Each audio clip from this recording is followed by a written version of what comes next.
Saya seorang mu'alaf, suami menyuruh saya mengaji dan memanggil guru ngaji, tapi suami tak pernah sholat. Bagaimana supaya suami saya mau sholat? Kasihan kali ibu nih. Ditinggalkannya umaknya, ditinggalkannya ayahnya, ditinggalkannya agamanya untuk mengikut kau wahai laki-laki. Tiba-tiba kau yang diikut pula mayat berdiri. Kan kasihan kita itu. Oleh sebab itu kupesankan kepada kalian wahai laki-laki, kalau kalian sampai merubah akidah anak orang sudah bagus, tapi kalian mesti menjadi imam. Mungkin belum pandai belajar mengaji, datangi guru mengaji. Ustaz, saya malu nih Ustaz, istri saya mu'alaf, saya mau belajar ngaji Ustaz, tapi saya belum paham. Bisa Ustaz ajari saya 4 mata, jangan tahu orang yang lain, malu saya. Kata Ustaz, jangan kan 4 mata, 3 pun bisa baca. Utlubul ilma minal mahdi ilal lahdi, tuntutlah ilmu dari buayan hingga ke liang lahat. Ya ayyuhalladzina amanu, hai para suami laki-laki, qu anfusakum, jaga dirimu, wa ahlikum, istrimu, anakmu, nara, dari api neraka. Laki-laki, perempuan, siapa kepala rumah tangga? Laki-laki apa perempuan? Laki-laki. Siap jadi laki-laki? Banyak yang tak siap laki-laki ini. Banyak sekarang laki-laki tak siap jadi laki-laki. Badan berotot, tegap, kumis melintang, melambai. Kau laki-laki apa perempuan? Eka sebenarnya perempuan, terjebak di tubuh laki-laki. Gimana alamat kau? Jalan Nibung.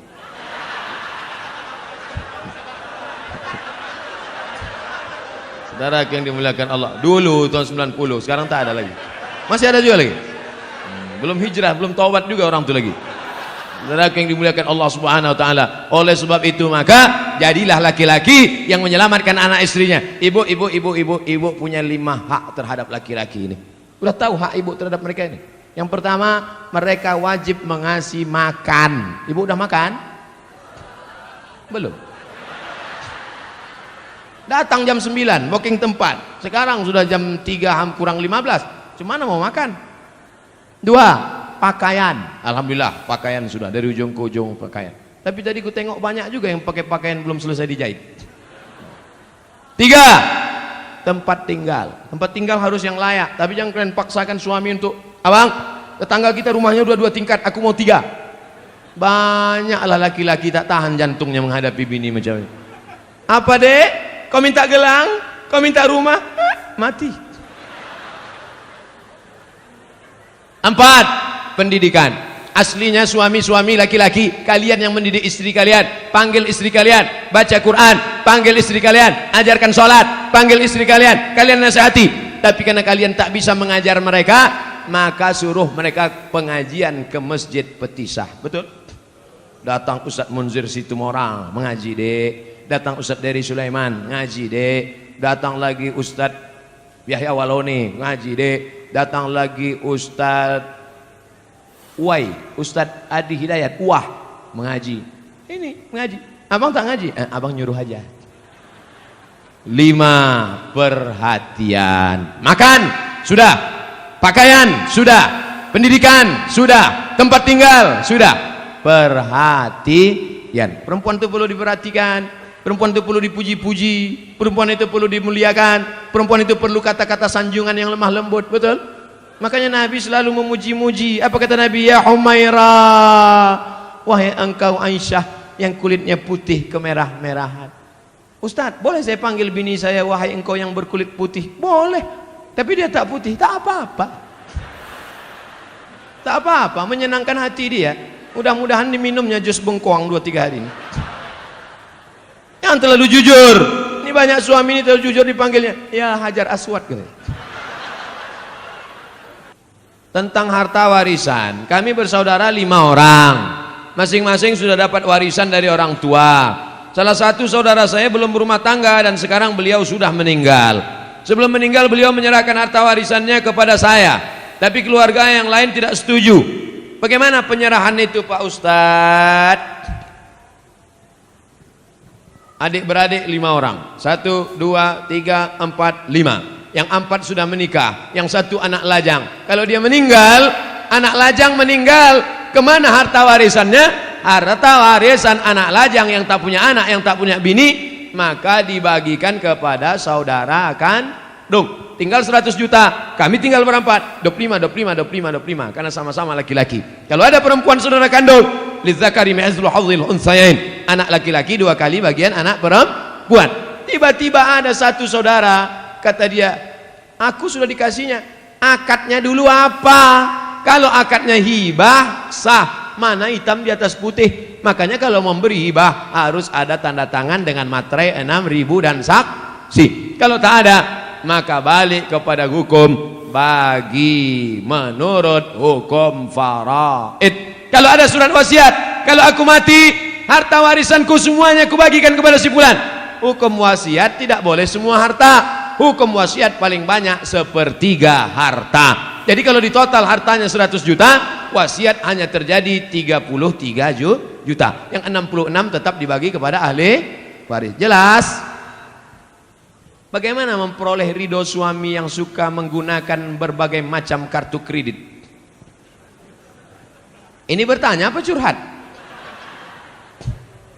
Saya harus tidak memasak, padahal bahan-bahan yang dibeli dari kartu kredit. Suami tersebut susah mengendalikan pandangan mata. Akhirnya pernah terjadi perselingkuhan. Semua perilakunya sudah dinasihati, tapi dia masih melakukan di belakang saya. Mohon doa dan solusinya Pak Ustadz. Ibu, kalau ibu sudah pengajian, jangan ibu menceramahi suami ibu. Jangan pulang dari sini, pulang ke rumah, abang sini sebentar, ada yang mau ku sampaikan. Assalamualaikum warahmatullahi wabarakatuh. Bukan begitu. Dalam Islam ada perwalian. Ibu punya wali 6 orang. Wali ibu ada 6. Pertama ayah, yang kedua atuk, yang ketiga abang, yang keempat adik laki-laki, yang kelima abang ayah, yang keenam adik ayah laki-laki. Melaporlah ke 6 wali. Wali bukan cuman hanya wali saat nikah saja. Saat suami terjadi sesuatu, maka wali memanggil suami. Kreditor, sini kau sebentar. Cutman, sini. Cutman dia, lelaki kartu. Saking banyaknya kartu kreditnya. Sini bentar. Aku dapat laporan kabarnya kau asik main kartu kredit saja. Banyak utang piutang keliling pinggang. Sudah begitu kau selingkuh pula. Ini keponakan kami ini bukan dapat kau di tong sampah. Dulu kau pinang baik-baik. Oleh sebab itu maka suami mesti dikasih SP1, surat peringatan pertama. Jangan lupa wali yang berbicara, kita semua saling mendoakan. Di akhir majelis nanti kita doakan mudah-mudahan lembut hatinya insyaallah. Amin. Mana yang lebih dipilih, istri atau emak? Karena saudara saya tidak pernah mau mengakurkan terhadap ibu. Sakit hati istrinya sudah hampir kepada ibu saya. Gimana nih Pak Ustadz? Apa kata perempuan yang soleha? Aku milik suamiku, suamiku milik ibunya. Tidak ada sorga kecuali di tapak kaki ibu. Oleh sebab itu jangan lawan ibu. Makanya kalian yang lajang-lajang sebelum menikah, berani kalian berkata kepada dia, Adinda, aku mau nikah sama kau. You want to be a second woman, tapi kau akan menjadi perempuan yang kedua. What? Jadi kalau begitu aku istri yang kedua. Istriku satu kau, tapi perempuan yang kedua adalah, yang pertama adalah ibuku. Bangga kita melihat preman tegap berotot bertatu, tapi tatunya tertulis di sini, I love Amakden. Nah, enggak kita berbakti dia pada ibunya. Ibu tak bisa dilawan. Ibu tidak bisa dilawan. Jurus menghadapi ibu 3. Diam, diam, diam. Apapun kata dia diam. Jangan kau lawan, karena umurnya tak lama. Malaikat maut sudah dekat. Jangan sampai ketika dia mati, disitulah kau baru menangis mencakar dinding. Oh, pandai-pandai. Tanya kepada alim ulama, tokoh masyarakat. Pandai kepada tanya. Ini banyak nih hadir di antara kita bapak-bapak yang sudah lama berumah tangga, yang jam terbangnya, mereka ini pilot-pilot Sukhoi, yang jam terbangnya sudah 5.000 jam ke atas. Bagaimana mereka pandai antara ibu orang tua, antara keluarga, pandai mendamaikan. Mudah-mudahan kita termasuk orang yang diberikan kebaikan dunia dan akhirat. Amin. Nama saya XXX. Saya tidak ingin bertanya, hanya saya mau bilang baru-baru ini saya mimpi berjumpa Ustadz. Dalam mimpi saya memanggil Ustadz dan ingin bersalaman, tapi tak bisa saking ramainya orang. Dipetisah lah itu. Kemudian saya terbangun, dan saya menangis, ingin tangan saya dan tangan Ustadz bersentuhan. Apa yang sering? Laki-laki, bukan perempuan. Laki-laki. Alhamdulillah, alhamdulillah. Saya ucapkan puji sama Allah. Sekarang dari mulai saya pulang dari Maroko 2008 sampai 2019, 11 tahun saya jadi ustadz. Yang selalu mencari-cari saya itu, kemarin ada Ustadz Somad bisa datang ke rumah saya. Kenapa? Mertua saya sedang demam, memigau-ngigau manggil Ustadz Somad, Ustadz Somad. Tak lama sudah itu datang pula orang ke kampus, Ustadz Somad, ini ada anak kecil umur 5 tahun sakit, memanggil-manggil Ustadz, bawa besok ke kampus. Datang, saya peluk, saya sapu kepalanya. Alhamdulillah sampai sekarang yang menangis-nangis ini 2 aja, nenek-nenek, anak-anak. Anak gadis belum ada lagi. Apa yang sering kau tengok, apa yang sering kau dengar, apa yang sering kau tonton, apa yang sering kau pikirkan, apa yang sering kau renungkan, itulah yang akan kau bawa waktu nanti tidur dan sakaratul maut. Biasanya jamaah-jamaah yang selalu mimpi itu, mimpi sama Habib, mimpi sama Nabi, maka dia selalu sebelum tidur itu dia ingat-ingat, dia pikir-pikir, berjumpa. Waktu saya 2 tahun yang lalu ceramah di Jakarta, datanglah seorang jamaah, Ustadz Somad, saya melihat Ustadz dikelilingi oleh Habib-Habib, keturunan-keturunan Nabi. Apa arti mimpi saya itu Ustadz? Mimpi antum itu berarti dakwah saya ini benar mengikut sunnah Nabi Muhammad SAW, karena saya dikelilingi oleh para habaib. Seminggu setelah itu, tanpa direncanakan, disitulah saya berjumpa dengan Habib Umar bin Hafiz. Allah Ta'ala mempertemukan. Ternyata Ustadz tak melihat dalam mimpi, tapi jamaah melihat. Hati jamaah jauh lebih bersih dari suci daripada Ustadz Abdul Somad. Antena dia bersih, antena Abdul Somad masih kotor lagi. Kadang masih marah menengok buli-buli caci maki. Jamaah tak ada marah-marah, orang bukan dia yang diajak. Masjid pusat pasar, masjid yang ada waktu zuhur dan asar, maghrib, apakah sah sholat Jumatnya Pak Ustadz? Ada sholat Jumat di sini? Ada sholat Jumat? Sholat Jumat jangankan di masjid, di tanah lapang pun sah. Kalau di tanah lapang sah, di ballroom sah, di convention hall sah, apalagi di misalnya, tapi bukan di Medan. Kalau di Medan jangan sholat kalian di tanah lapang, masjid banyak berserak-serak. Kuliah misalnya ke Inggris, kuliah ke Belanda, kuliah ke tempat minoritas, tiba-tiba tak ada di situ tempat, berkumpul di convention hall, di gedung, maka sholat Jumat hukumnya sah. Tapi kalau sudah masjid dilaksanakan sholat Jumat, jangan sampai kosong dari azan dan sholat berjamaah 5 waktu, subuh, zuhur, asar, maghrib, isya. Kalau sampai di situ tidak dilaksanakan sholat berjamaah, istahwadat alaihimus syayatin, maka satu negeri itu diganggu, dikacau setan. Mudah-mudahan kita selamat dari meninggalkan sholat berjamaah. Orang tua saya sebelum meninggal ingin berkurban, telah dibayar uangnya pada panitia, tapi sebelum Idul Adha beliau meninggal. Apakah itu boleh diteruskan diwakilkan pada anaknya? Maka kalau orang tua ada berpesan, nanti kalau aku meninggal atau dia masih hidup dia berpesan, maka tetap dilanjutkan walaupun sudah meninggal dunia. Orang tua hidup berpesan, sebelum sampai hari kurban meninggal, teruskan. Orang tua masih hidup berpesan, kalau aku mati nanti buatkan kurban, teruskan. Dagingnya tidak boleh dimakan ahli waris, karena wasiatnya untuk umat Islam. Ahli waris tak dapat, karena dulu kata dia ini wasiatnya untuk orang lain. Tapi menurut mazhab Hambali, Imam Ahmad bin Hanbal, ahli waris boleh memakannya, karena ahli waris juga bagian dari umat Islam. Jadi kalau ada bapak ibu yang kemarin orang tuanya meninggal dunia, lalu diwasiatkan potong kambing, lalu kemudian dia ikut mendapatkan daging kuponnya, jangan merasa bersalah. Kalau ada ustadz mengatakan tak boleh ahli waris memakannya, berarti bukan dari mazhab Hambali, mazhab yang lain. Kita mengamalkan selama tidak keluar dari Hanafi, Maliki, Syafi'i, Hambali, selama ahlu sunnah wal jamaah, maka tetap kita boleh amalkan. Jelas? Ustadz, kita mengimani bahwa malaikat wajib diketahui ada 10. Sementara malaikat Jibril tugasnya menyampaikan wahyu kepada Nabi. Sedangkan baginda Rasulullah sudah wafat. Jadi sekarang apalah kerja Jibril itu Pak Ustadz?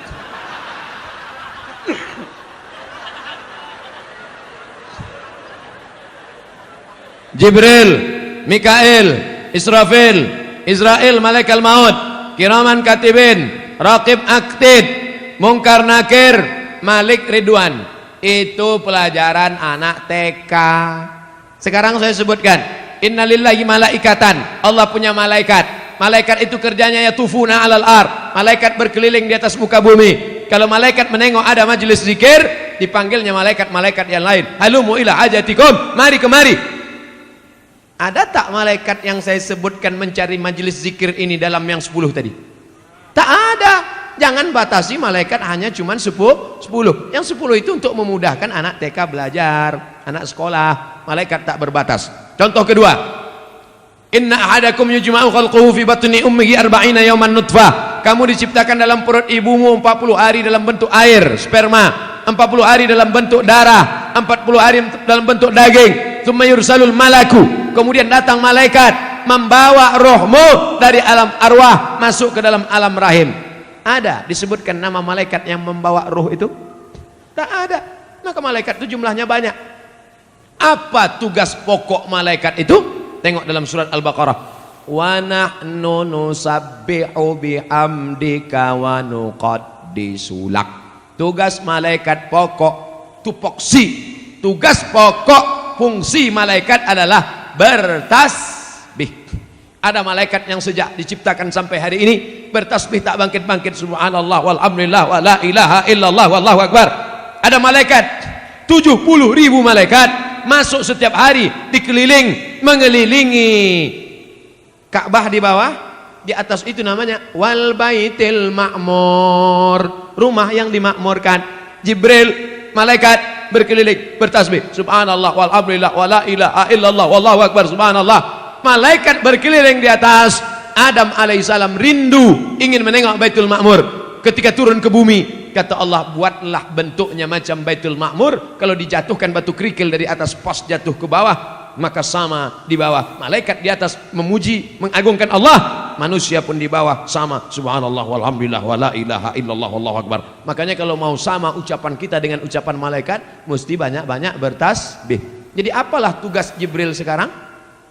Balik ke tugas pokok, mengagungkan, mensucikan, bertasbih, memuliakan Allah. Subhanallah walhamdulillah wa la ilaha illallah wallahu akbar wa la haula wa la quwwata illa billahil aliyyil azim. Bapak Ibu sambil jaga toko pagi, belum ada orang berlewat, belum ada orang jualan, belum ada orang membeli, buka tasbih subhanallah walhamdulillah wala ilaha. Tapi kalau ada orang nawar dijawab, yang pula tak dijawab, Pak ini berapa harga pokoknya? Subhanallah walhamdulillah wala ilaha illallah. Banyak-banyak bertasbih di toko, menghilangkan santet, sihir dan guna-guna. Boleh jadi ada orang benci tak suka. Bagaimana supaya toko kita itu supaya tak laku? Orang lewat macam lewat di kuburan. Kata dukun, ambil air orang mati, nanti siramkan. Akhirnya orang lewat di toko kita, yang ditengoknya bukan pakaian, malah dibacanya doa ziarah kubur. Assalamualaikum ya ahlal kubur. Bagaimana caranya supaya toko ini mati? Kau ambillah tulang pukang. Sebagaimana pukang itu malu menengok orang, begitu pula lah yang punya toko itu malu menengok pembeli, akhirnya tutup mata saja. Maka guna-guna ini pagi, sebelum pagi awal masuk membuka, baca Fatihah sekali, Qul huwallah 3 kali, Qul bil falaq sekali, Qul bin nas sekali, ayat kursi sekali. Habis itu barulah isi dengan tasbih. Ingat, Fatihah sekali, Qul huwallah 3 kali, Qul bil falaq sekali, Qul bin nas sekali, Fatihah sekali, Qul huwallah 3 kali, Qul bil falaq sekali, Qul bin nas sekali, ayat kursi sekali. Pagi-pagi pas pertama masuk. Mudah-mudahan Allah Ta'ala jauhkan dari santet, dari sihir, dari guna-guna dan lain sebagainya. Karena sampai hari ini masih banyak pengikut www.hantu.com. Asuransi komersial halal atau riba Pak Ustaz? Bukan asuransi Islam, asuransi komersial konvensional. Halal apa haram? Kelompok yang satu mengatakan asuransi halal karena di dalamnya ada ta'awun, tolong menolong. Wa ta'awanu 'alal birri wat taqwa. Tolong menolonglah kamu dalam kebaikan. Wa la ta'awanu 'alal ismi wal 'udwan. Jangan tolong menolong dalam keburukan. Peserta asuransi 100 orang. Bapak store 10 juta, 10 juta, 10 juta, 10 juta, 10 juta, 10 juta. Maka kalau store semuanya 10 juta kali 100 orang berarti berapa itu? 1 M. Betul. Terjadi musibah, maka seolah-olah saat itu ini sedang tolong menolong. Itulah ilat sebab hukum kalau ada ustadz yang mengatakan itu sebenarnya ada unsur tolong menolong. Jadi boleh, kata fatwa yang pertama. Tapi kata fatwa yang kedua, asuransi haram. Di mana tak haramnya? Karena di situ ada gharar, gambling, judi, ketidakpastian. 10.000, 10.000, 10.000, 10.000, 10.000. Tak tahu entah siapa yang dapat. Tiba-tiba na'udzubillah mobil dia yang ditabrak tiang listrik. Pup, dapat. Enak aja dia. Aku udah 3 tahun tak ada nabrak-nabrak. Apalah dia ditabrakkannya pula. Dapat. Jadi kalau ada yang mengatakan asuransi itu halal karena dilihat dari unsur ta'awun, tolong menolong. Kalau ada yang mengatakan asuransi itu haram karena dilihat dari unsur gharar, gambling, judi karena ketidakpastian. 2 hukum tentang asuransi. Ustadz pilih yang mana? Sampai sekarang saya tidak pakai asuransi mobil. Sampai sekarang. Tak pernah Ustadz kecelakaan. Bolak-balik. Kadang menabrak orang, kadang ditabrak orang. Kalau ada ustadz mengatakan boleh, dipakainya fatwa pertama. Kalau ada ustadz mengatakan tak boleh, pakainya fatwa satu lagi. Dua-duanya bisa dipakai. Bukan kata Abdul Somad, kata Syekh Ali Jum'ah, mufti Mesir, dalam kitab Fatawa Al-Azhar, fatwa-fatwa Al-Azhar. Ustadz, gimana caranya meyakinkan orang tua kita tentang menikah muda? Ayah, aku mau meminang dia dengan bismillah. Pergilah, kau makanlah bismillah tuh, kata dia. Bapak-bapak, kalau ada anak kalian mau menikah muda, anak bapak laki-laki, anak bapak perempuan, maka kompromilah kalian. Daripada mereka makan di daun, baguslah mereka makan di pinggan, betul? Daripada mereka kumpul kerbau, kumpul sapi, kumpul kambing, baguslah mereka berkeluarga baik. Daripada mereka melakukan perbuatan maksiat, dosa, na'udzubillah. Jaga mereka baik-baik. Tengok almarhum Ustaz Arifin Ilham, umur 17 tahun dinikahkannya. Anak saya nanti saya tanya, kapan dia mau nikah, aku nikahkan kau. Kapan kau mau nikah? Mana perempuannya? Mana? Tunjukkan biar ku pinangkan. Anak Ustaz masih kecil lagi. Kenapa begitu? Karena saya nikah lama. Kok tahu saya nikah itu bagus cepat-cepat? Pagi bersunat, siang nikah langsung.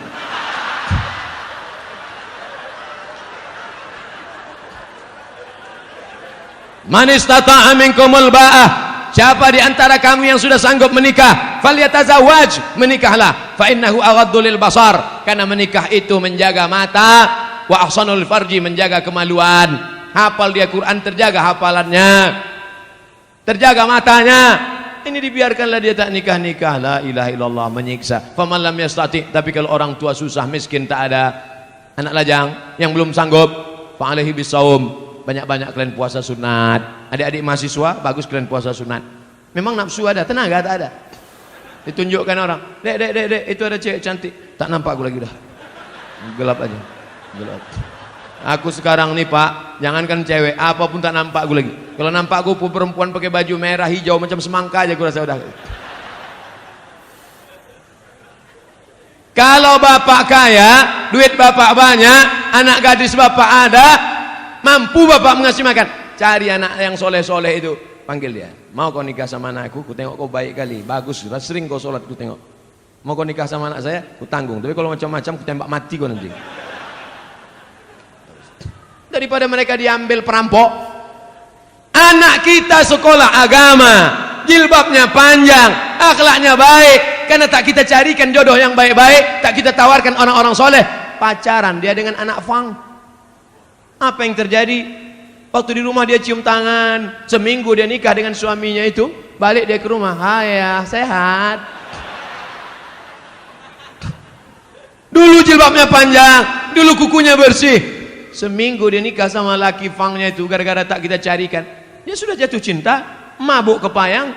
Akhirnya apa yang terjadi? Dilawannya kita. Gara-gara apa? Saya tidak menyuruh bapak memaksa anak bapak untuk menikah. Kita tak bisa paksa anak kita, tapi kita bisa kasihkan alternatif. Anakku, kau sudah kusekolahkan, kau sudah kukasih makan, kau sudah kukasih kuliah.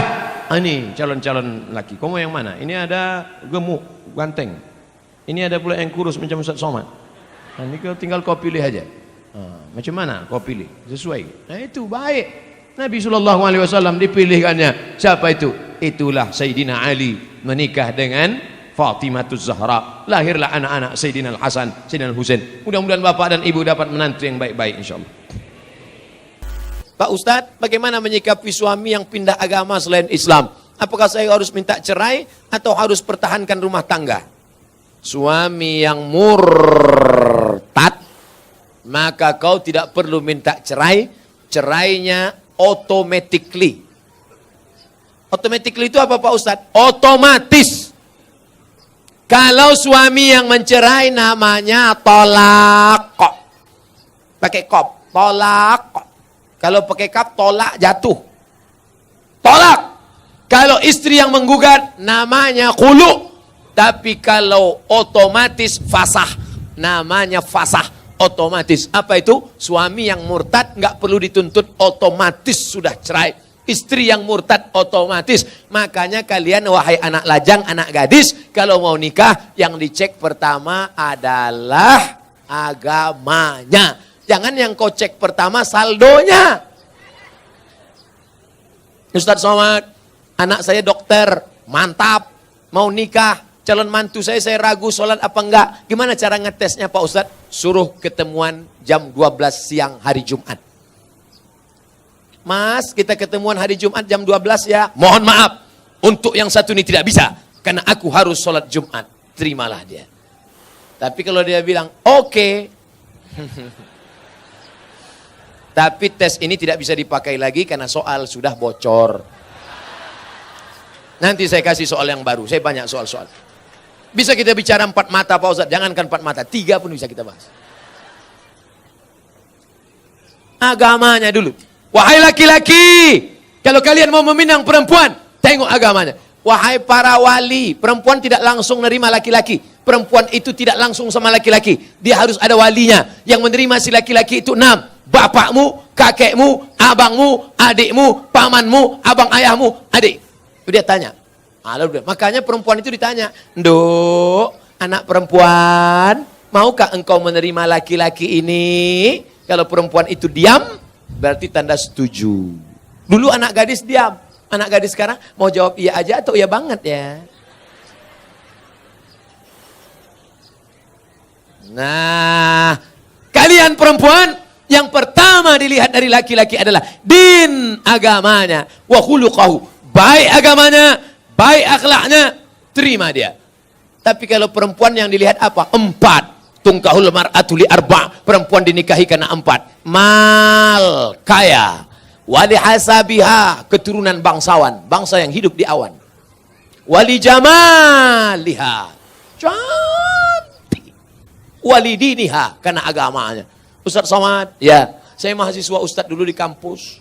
Udah tamat kuliah? Sudah Pak Ustadz. Udah kerja? Udah Pak Ustadz. Udah nikah? Belum Pak Ustadz. Kenapa belum nikah? Nyari yang ada 4-4-nya. Bisa Ustadz carikan Ustadz. Kalau ada 4-4-nya ngapain ku kasih ke kamu? Jangan kau cari karena cantiknya, karena wajah perempuan akan berubah. Kemarin kami baru reuni. Baru ketemuan reuni 20 tahun gak ketemu. Dulu imut-imut. Sekarang lisut. Bunga. Bagaimana tabiat bunga? Bunga kuntum mekar harum cantik kuning layu mati. Ada bunga yang tak layu, bunga plastik. Makanya banyak perempuan sekarang wajahnya plastik semua. Pipi plastik, dagu plastik, hidung plastik. Ini alis apa bulu mata? Plastik, ulontik bukan main. Ada orang bakar sampah, layu. Menggeletar tangan, mencukur bulu mata. Mau pergi undangan, salah potong, hilang semua. Kawan udah mulai nelpon, gimana? Jadi kita berangkat. Wah kacau ini. Hilang, nggak mungkin pergi satu, hilang kan dua-duanya. Hilang. Gimana? Waduh kacau, gimana ini?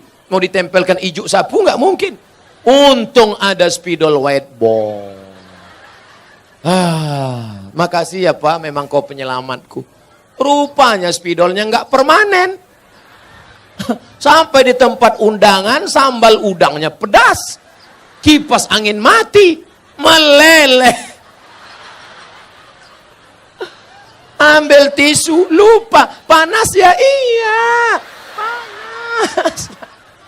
Semua orang senyum. Kok tiba-tiba orang ini ramah ya? Senyum. Senyum. Semua senyum. Sampai pulang ke rumah mati lampu jam 9 malam. Assalamualaikum bang. Waalaikumsalam. Dia buka pintu. Allahu la ilaha illal qayyum. La ta'khudhuhu sinatun wa la naum. Lahu ma fis samawati. Kenapa hantu ini nggak pergi? Aku istri apa? Inilah bahayanya. Kalian anak muda boleh tertawa sekarang, tapi ini bisa saja terjadi pada istri kalian. Maka pilihlah perempuan-perempuan bontang yang solehah, yang religius, yang agamis. Takbir. Yang takbir yang belum nikah. Anak udah do re mi fa sol la si do. Amin. Allahu Akbar. Jaga aja bini di rumah. Kalian ini sudah punya rumah. Yang saya bicarakan ini anak-anak lajang yang belum punya rumah. Dia bicara tentang rumahnya yang baru. Kalian rumah yang udah lama itu aja dempul-dempul dikit, cet-cet dah. Saya seorang akhwat. Kelihatan dari tulisannya? Ada yang ingin saya tanyakan. Dia kalau nanya sama saya, tulis aja pertanyaan. Ini dia buat, saya seorang akhwat. Dibuatnya tanda titik 2. Ustadz, seorang akhwat, ada yang ingin saya tanyakan. Ada orang melamar saya, tapi saya sedang menyukai orang lain. Bagaimana ya Pak Ustadz? Ini mancing-mancing aja. Ada laki-laki melamar engkau, tapi hatimu sedang suka dengan orang lain. Maka kau tengok dulu mana di antara dua laki-laki ini yang bisa menyelamatkan engkau dunia akhirat. Kalau tiba-tiba yang ini datang, ini jantan dia, perkasa dia, dipinangnya kau dengan baik. Ini cuma berani bawa engkau makan mie ayam, bakso, bonceng sana, bonceng sini, pegang tangan, ujung jempol kaki. Maka kau campakkan ini, Fir'aun, ini tak ada gunanya nih. Ini yang Musa yang baik ini. Laki-laki yang baik bukan yang berani membawa engkau di belakang orang tuamu. Laki-laki yang baik adalah yang bertanggung jawab datang. Laki-laki yang perkasa bukan yang datang dengan mobil besar, motor megah yang mewah. Laki-laki yang perkasa adalah laki-laki yang berani berkata, kupinang kau dengan bismillah. Buanglah mantan pada tempatnya. Mudah-mudahan yang tua, yang muda, remaja-remaji semuanya diselamatkan Allah Subhanahu wa taala. Apakah haram makan uang korupsi sama dengan haramnya babi? Mana pula sama babi sama korupsi? Kalau kau ambil babi, kau panggang, kau kasih kecap, kau makan, itu yang dosa kau sendiri. Tapi kalau korupsi kau makan, kau mesti kembalikan uang ini kepada orang pemiliknya. Kalau kau makan babi, di akhirat kau nggak perlu nyari babi. Tapi kalau korupsi, kau mesti cari orang itu. Kalau kau korupsi satu desa, berarti satu desa mesti kau cari. Kalau kau cari, kau korupsi satu provinsi mesti kau cari. Kenapa Ustaz tak sebutkan satu kota? Ada Bu Wali di sini. Nggak mungkin Bu Wali korupsi. Beliau dokter. Kalau mau dia cari duit nggak perlu jadi wali kota. Diambilnya aja senter sama senter kecil sama martil kecil selesai. Oleh sebab itu maka kalian yang sudah pernah korupsi, maka uang korupsi itu dihitung. Serahkan ke lembaga yang dinikmati orang banyak. Panti jompo, anak yatim, fakir miskin, masjid. Dulu kau korupsi berapa? 100 juta. Hitung, balikkan. Nanti kalau pengurus masjid nanya, kok banyak kali? Ambil aja Pak, Ustaz tanya. Jadi nggak perlu, ini aku serahkan 100 juta karena korupsi dulu, tunai. Nggak usah, nanti ditangkap KPK. Jelas? Ada orang nanti mati di hadapan Allah, puasanya banyak, sholatnya banyak, hajinya banyak. Tapi ternyata amalnya itu habis. Kenapa? Diambil orang yang pernah dia aniaya, pungli, kutipan liar, korupsi, sogok. Habis amalnya diambil di akhirat. Oleh sebab itu kita tulus, ikhlas, bersih, sebersih-bersihnya menghadap Allah Subhanahu wa taala. Mudah-mudahan kita dibersihkan Allah dari segala macam ini. Amin. Hidup ini bukan sebentar, bukan lama saudaraku. Hidup ini hanya sejenak saja. Seperti orang yang bernaung di bawah pokok kayu sementara hujan. Hujan berhenti, kita pun berlalu. Habis ini kita akan pindah ke alam barzah, alam kubur. Setelah itu kita pun akan masuk dalam surga Allah. Mudah-mudahan kita diselamatkan dari neraka jahanam. Amin. Apa yang harus saya lakukan ketika ibu saya selingkuh sudah 3 kali kedapatan? Apakah saya boleh membenci dan memarahinya? Apa yang sebaiknya dilakukan bapak saya, Pak Ustadz? Engkau dulu lahir ke dunia ini lewat rahim ibumu atau lewat tabung gas 9 kilo? Apakah bisa kau katakan, Mama, aku tak pernah?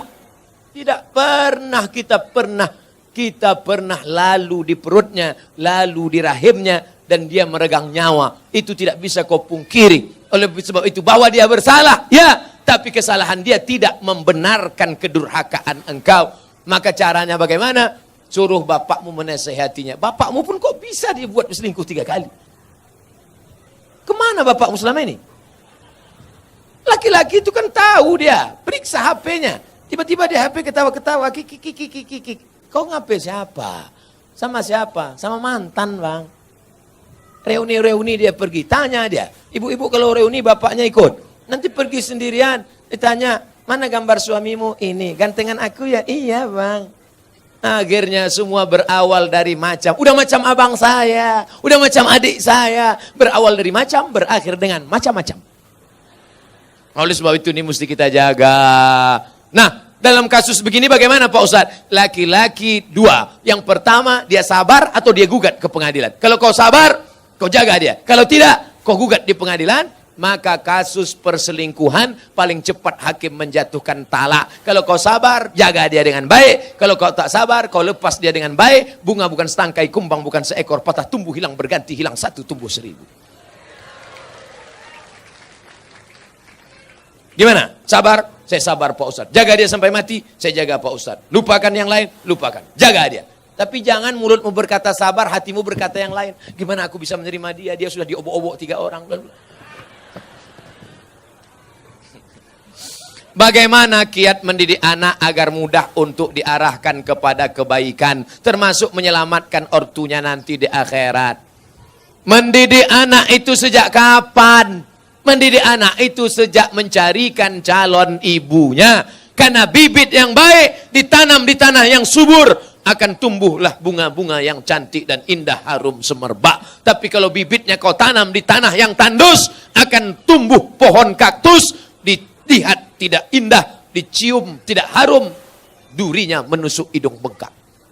Oleh sebab itu maka carilah perempuan yang solehah. Perempuan yang solehah. Bagi yang belum nikah, yang sudah ada, kau jaga-jaga aja lah yang sudah ada.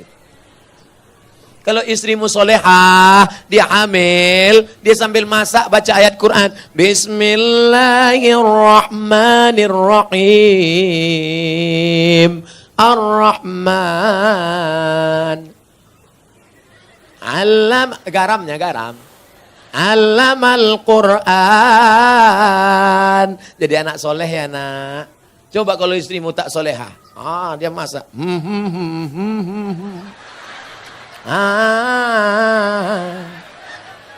Garam tak ada.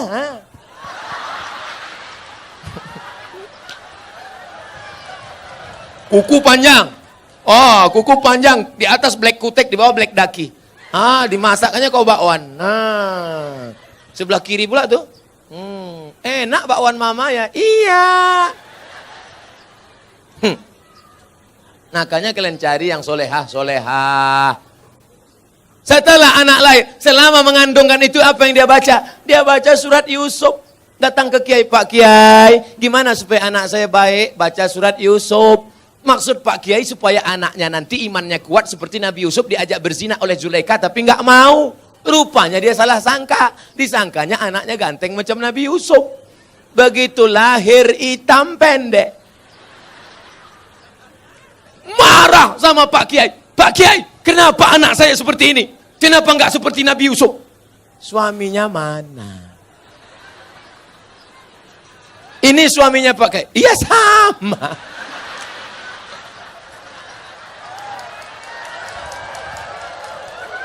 Maksud saya nyuruh kamu baca surat Yusuf, bukan anaknya ganteng macam Nabi Yusuf, tapi imannya kuat. Mohon maaf Pak Kiai, saya salah sangka. Ya nggak apa-apa lah, udah terjadi, apa boleh buat, pakai. Dia nggak akan marah, dia nggak akan komplain ke kamu. Aku nyesal nikah sama kamu, Mas. Hitam, pendek, jelek, busuk, bau. Jangan-jangan aku kena pelet dulu.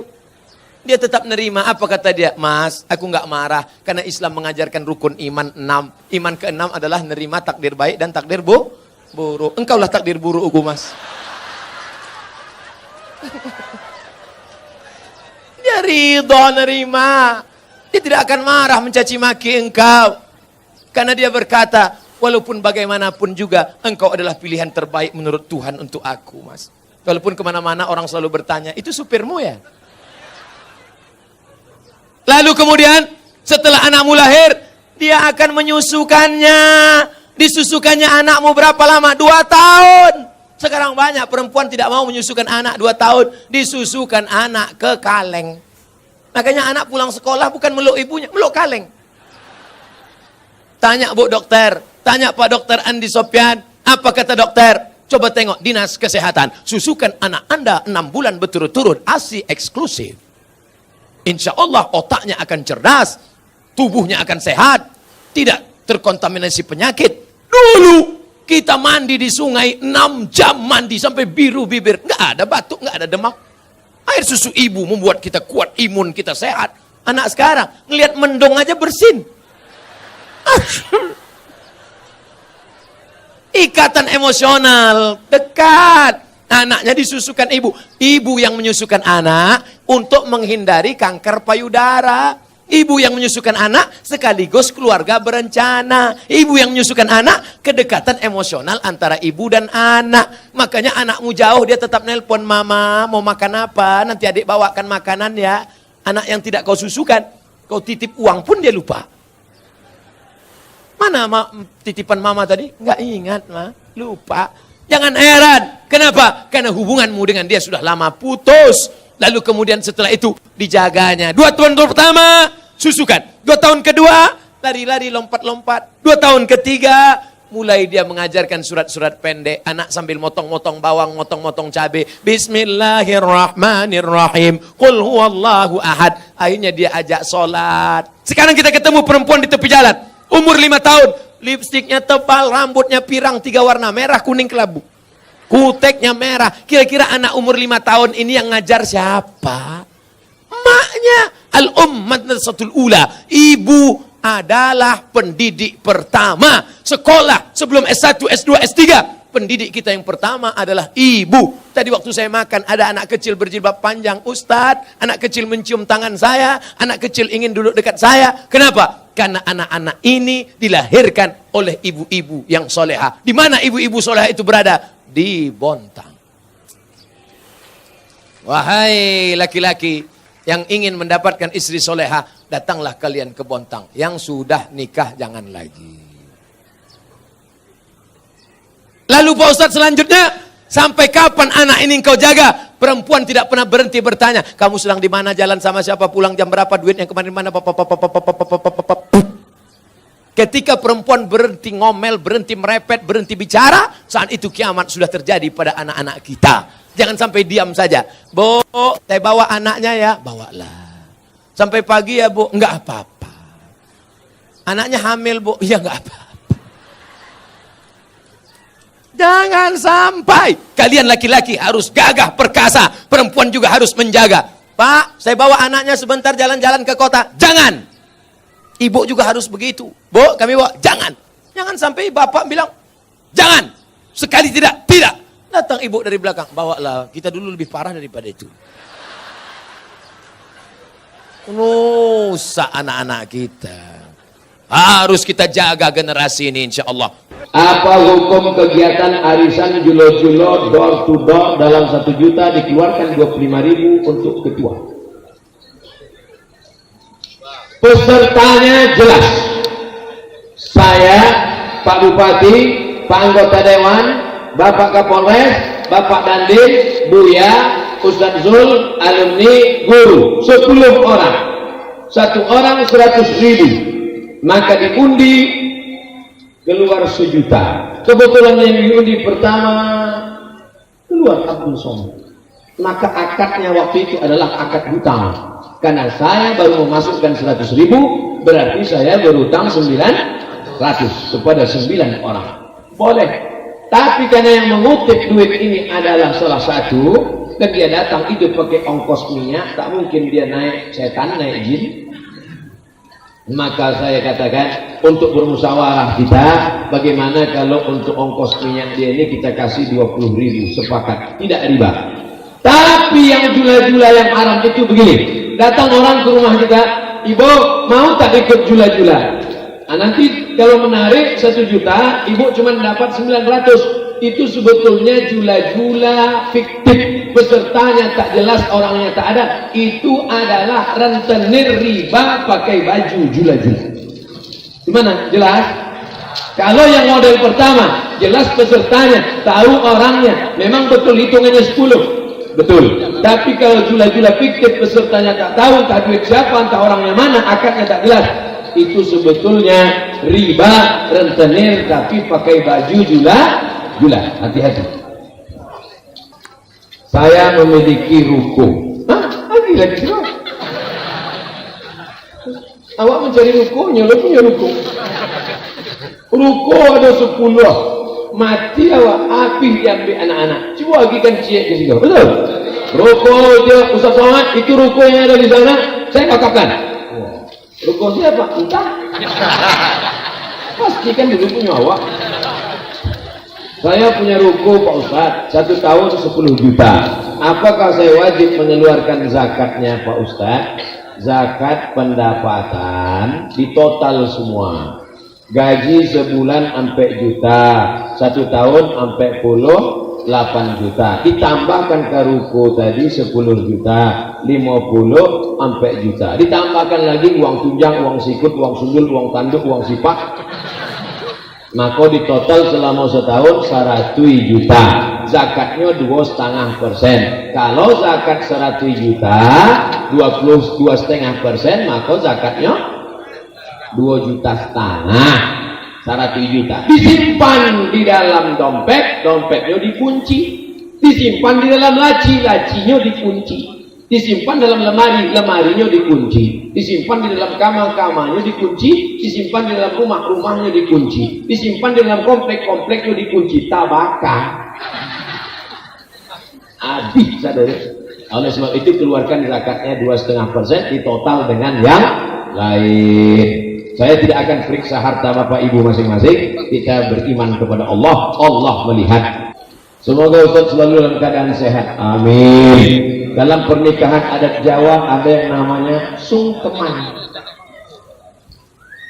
Itu di Jawa atau di Sumatera Barat ya? Itu menunjukkan orang Sumatera Barat tidak menolak siapapun yang mau datang ke Sumatera Barat. Silakan investasi, datang aman. Ini buktinya orang Jawa ada. Bagaimana sungkeman itu dalam Islam Pak Ustaz? Lihat kaidah usul fikih. Al-aslu fil asya al-ibahah. Hukum asal segala sesuatu dalam Islam hukumnya boleh. Ayahnya duduk sama emaknya duduk. Jangan takut, insya Allah tak pecah. Saya 50 kilo. Ayahnya sama emaknya duduk. Tiba-tiba datanglah anak sungkem. Tak boleh berdiri, berjalan lututnya. Sampai ke situ diciumnya tangan. Pripun kabari langsung pinoro tekoma.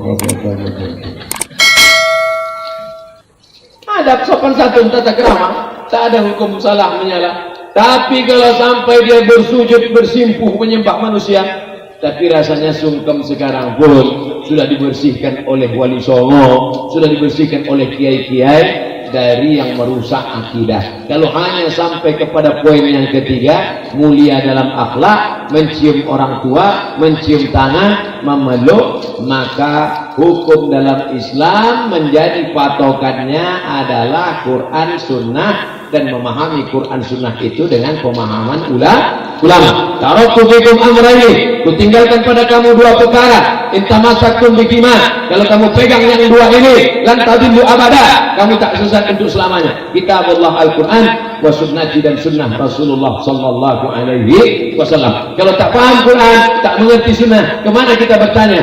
Al ulama warasatul anbiya. Maka tanya kepada ulama-ulama kita. Di Muhammadiyah ada namanya majelis tarjih. ada pendapat mazhab Hanafi, ada pendapat mazhab Maliki, ada pendapat mazhab Syafi'i, ada pendapat Hambali, ada pendapat mazhab Imam Ibnu Abi Layla, ada pendapat Imam Al-Laits, ada pendapat Imam Ibnu Katsir, ada pendapat Imam Sufyan Ats-Tsauri, ada pendapat Imam Sufyan Ibnu Uyainah. Maka datanglah ulama majelis tarjih mengambil pendapat ini dimunaqashahkan, lalu kata beliau at-tarjihu fi kada, pendapat yang kuat dalam masalah ini, maka itulah yang diamalkan dalam tradisi organisasi Muhammadiyah. Mudah-mudahan kita mengikut Quran dan Sunnah, mengikut pemahaman para ulama. Amin ya rabbal alamin. Apakah boleh anak angkat dijadikan istri? Why not?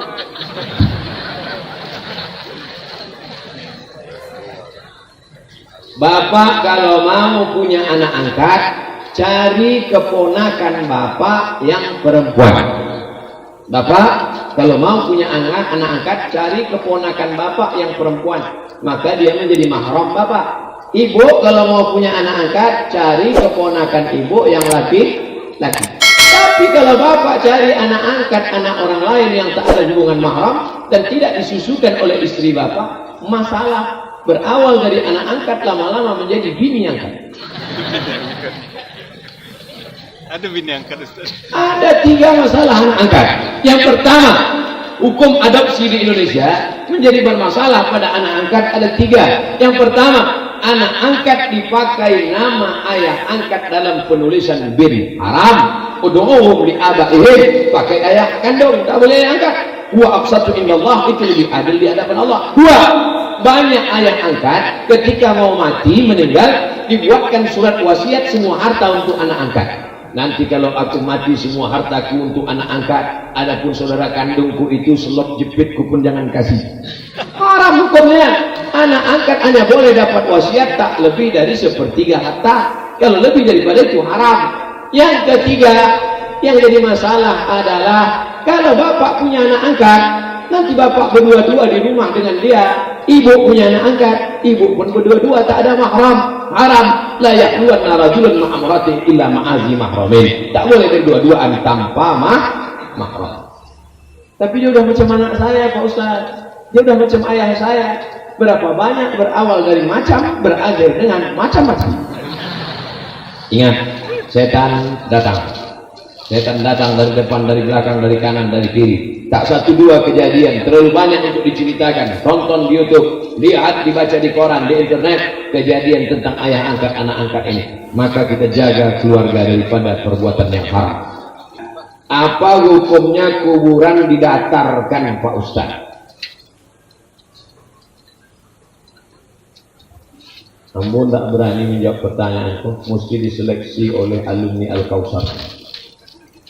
Kalau ditanya, ini masalah yang bantuk-bantuk dan patah, dipanggil lah ada yang istri lagi.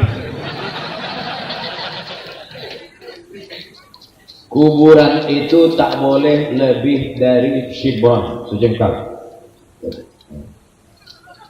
Gunanya supaya orang tahu, kalau tidak ini langkahi kubur.